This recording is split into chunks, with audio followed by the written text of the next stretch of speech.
من اسمم سمیه، پدرم امین الله. به مکتب میرفتم، صنف 7 بودم.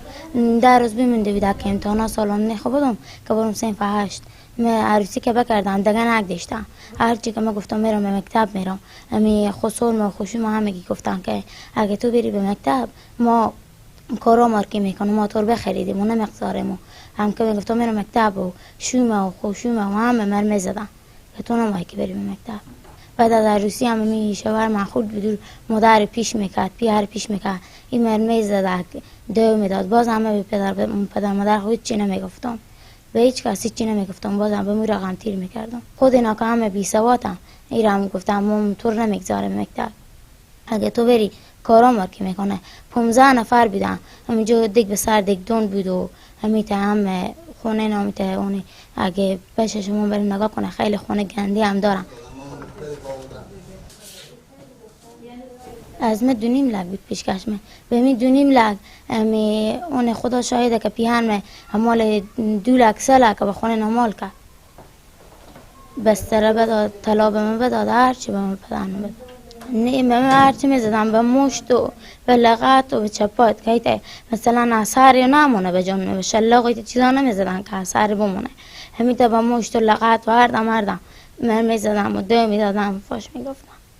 مکتب خوب همه می دوران طفولیت خورد از حالا چی میخوایی؟ من مکتب خوش دیدم که بازم به می دلیل من میگم سرا مرتیبا کنه ما طلاق نمایم. میگم سرا خونه مرتیبا کنه، همه رخت لباس ما همه چیز هم تکمیل باشه، چیز از اینا کم نباشه. ما بازم ادامه زندگی میدم.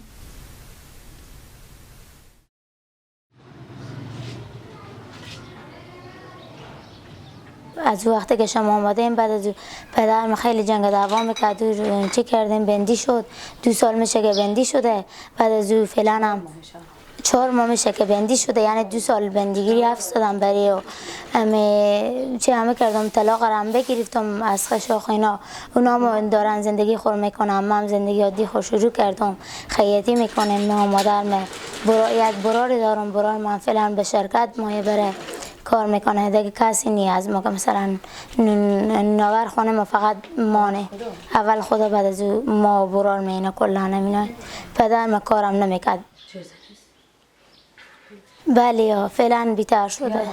حالا که پیام نیم خب کل بیتر شده، به خاطر از اینکه پیام که به جنگ دعوا میکرد و چه میکرد همون پولی که ما خیاطی کردی از ما میسون. به این واسه از اون لحاظ خیلی خوب خونه دیگه مخیطی مانه که مثلا پرانه که بیارم 200 چه 300 چه 100 روپشه.